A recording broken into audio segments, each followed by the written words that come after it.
mana didasarkan pada win-win solution. Begitu juga untuk mempercepat penyelesaian 11 di tingkat pusat, ya, yang akan memonitor dan program selanjutnya yaitu Larasita. Seperti teman-teman ketahui semua bahwa program Larasita ini intinya adalah aparat BPN pergi ke daerah-daerah, terutama yang jauh dari kantor pertanahan, untuk melakukan pelayanan kepada masyarakat. Jadi pelayanan ini semua pelayanan pertanahan, bukan hanya pensertifikatan, tapi informasi-informasi pertanahan. Rakyat ingin tahu apa itu manfaat sertifikat, bagaimana proses pengambilan sertifikat, dan program-program BPN lainnya, maka dilayani oleh aparat BPN yang datang kepada masyarakat. Program ini secara ide tentu sangat bagus, namun demikian dalam pelaksanaannya masih banyak kekurangan-kekurangan, sehingga kita banyak sekali menerima kritikan mengenai program ini. Karenanya ke depan ini kita akan monitor terus, ya, ini bagaimana pelaksanaan ini sehingga kita bisa dijalankan secara lebih bagus. Saudara-saudara kita, semoga melalui program jadi akan menjadi kenyataan atas kerjasama teman-teman semua, Kepala Pusat Hukum dan Hubungan Masyarakat, sekaligus juru bicara Badan Tanah Nasional Republik Indonesia. Ketentuan lebih lanjut dari Undang-Undang Nomor 2 Tahun 2012 tentang pengadaan tanah bagi pembangunan untuk kepentingan umum. Jadi sudah keluar Perpres Nomor 71 Tahun 2012, dan kami hampir selesai menyelesaikan peraturan teknisnya, peraturan Kepala Badan Pertanahan Nasional Republik Indonesia mengenai teknis pelaksanaan pengadaan tanah bagi kepentingan umum. Nah, insya Allah awal bulan ini, bulan Oktober ini akan segera selesai ininya. Kami sedang, saya tadinya target memang akhir bulan ini, tapi saya kira ini tinggal sedikit, tapi kita undur sedikit untuk minggu depan lagi akan selesai. Nah, namun demikian untuk pengadaan tanah yang sedang berjalan, artinya sudah direncanakan pada tahun 2012 ini, itu tetap tunduk kepada peraturan yang lama. Itu, jadi tidak berlaku ketentuan yang baru ini. Ini yang memang banyak pertanyaan-pertanyaan dari daerah, itu seolah-olah bisa langsung dilaksanakan berdasarkan undang-undang yang baru ini. Itu belum, ya. Jadi ada peraturan pelatihan di dalam undang-undang maupun di dalam Perpres bahwa itu tetap diselenggarakan. Jadi program-program yang sedang atau sudah direncanakan pada tahun 2012 ini, jadi sudah ada anggarannya, APBD, APBN-nya, itu pada tahun 2012 ini masih mengacu kepada Perpres Nomor 36 ya, tahun 2005 dan 65 tahun 2006. Gitu. Kemudian mengenai penyelesaian sengketa, apakah ini sama ya kayaknya antara Tempo dengan Rama ya, ini menanyakan mengenai sengketa. Jadi sengketa ini memang bermacam-macam. Jadi ada sengketa antara pribadi-pribadi, orang per orang. Ini tentu masalah yang personal antara pihak yang berperkara. Kemudian ada sengketa yang melibatkan masyarakat luas atau konflik, ya, kita disebut konflik, yaitu antara perusahaan dengan masyarakat, gitu kan? Dan ada juga sengketa antara perusahaan dengan perusahaan lainnya. Nah, kita semua perkara-perkara ini penting untuk diselesaikan. Namun demikian, kami lebih atensi lebih lagi diinikan kepada yang melibatkan masyarakat banyak. Ini kasus-kasus yang melibatkan rakyat banyak dan melibatkan biasanya itu juga dengan perusahaan-perusahaan.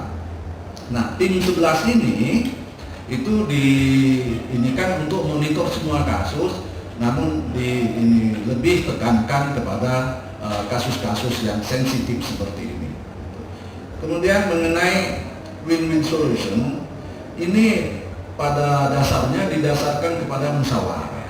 Ya, jadi kita perlu meyakinkan para pihak bahwa mereka kalau berperkara terus, bersengketa terus, tentu ini nggak akan ada selesainya dan tidak ada yang diuntungkan, ya. Jadi pengusaha tidak untung, masyarakat tidak untung, begitu juga negara juga rugi juga karena tanah tidak bisa dimanfaatkan sebagaimana mestinya. Jadi tanah-tanah jadi kurang produktif.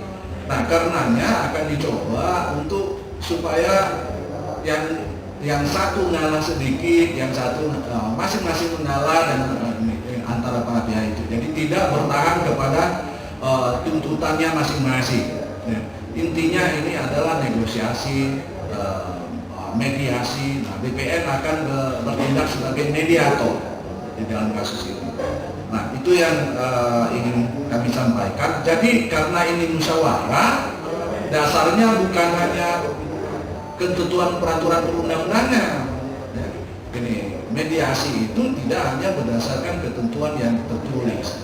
Ya, dalam banyak kasus justru masing-masing bertahan kepada ketentuan tertulis itu justru lebih rugi itu kalau bertahan seperti itu. Saya kira itu yang bisa saya sampaikan. Mungkin ada pertanyaan lainnya.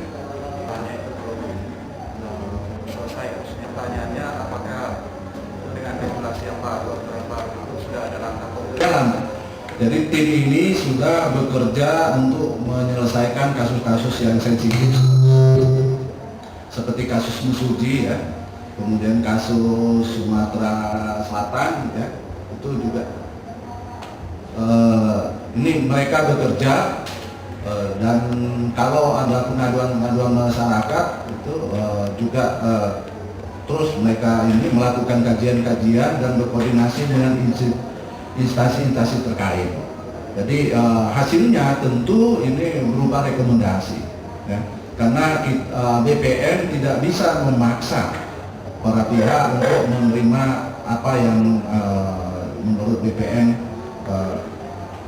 jalan terbaik, ya. Itu tentu tergantung lagi kepada para pihak dan tentu instansi-instansi terkait lainnya. Kemudian ada 4.000 kasus, rata-rata apa gitu ya. Seperti saya sampaikan, ini kalau detailnya kita punya ini, nanti rekan-rekan bisa minta ke saya punya daftar kasusnya. Ini, namun ini kumulasi, ya. Jadi 4.005 ini bukan tahun ini saja, jadi dari tahun-tahun sebelumnya. Kasus pertanahan ini kasus yang laten, ya. Artinya ini bukan hal yang bisa cepat selesai. Ini baik melalui musyawarah maupun melalui peradilan itu nggak cepat selesai. Bahkan sudah ada putusan peradilan pun belum tentu bisa segera kita laksanakan. Jadi ini kasus dari tahun-tahun sebelumnya sampai yang terbaru itu ada 4.000-an kasus. Ini terdiri baik kasus yang melibatkan perorangan, melibatkan masyarakat banyak maupun melibatkan instansi antar instansi. Nah, lalu apa sudah banyak yang selesai? Nah, ini di dalam catatan kami itu tadinya sampai tahun 2012 ini ada sekitar 8.000 kasus. Nah, jadi dari sekian banyak kasus itu sekitar 4.000 itu sudah diselesaikan. Nah, tentu ini bukan berarti semuanya peran dari BPN, ya, ininya. Jadi yang berperkara antara pihak yang sudah berperkara dan sudah ada penyelesaian di antara mereka, tentu ini juga termasuk di dalam itu. Begitu juga yang selesai melalui proses peradilan. Nah, di BPN itu adalah proses mediasi, itu yang dilakukan. Nah, mengenai pembagian tanah yang direncanakan itu sekitar 149.000 bidang.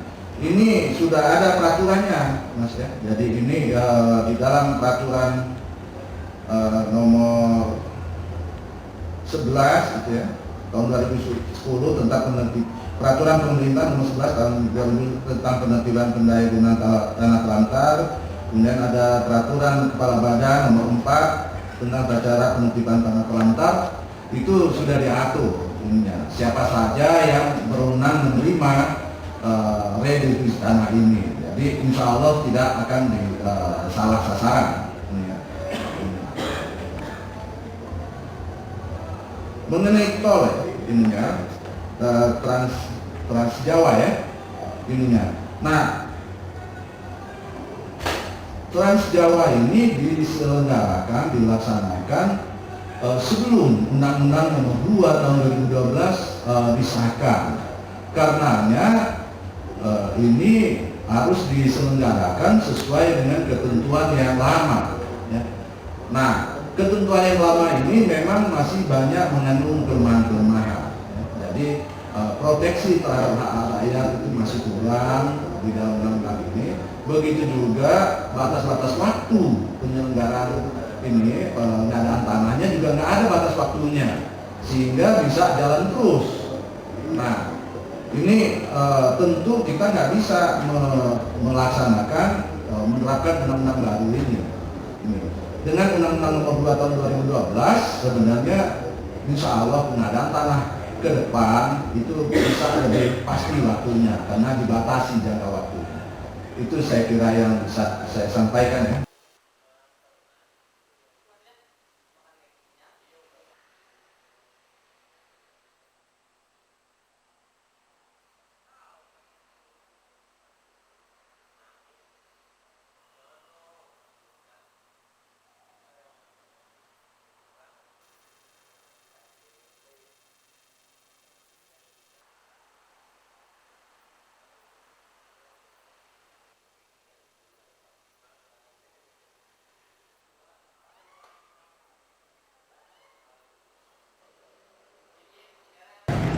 Pertama untuk memperingati Hari Tani Nasional ya, yang diawali dulu dengan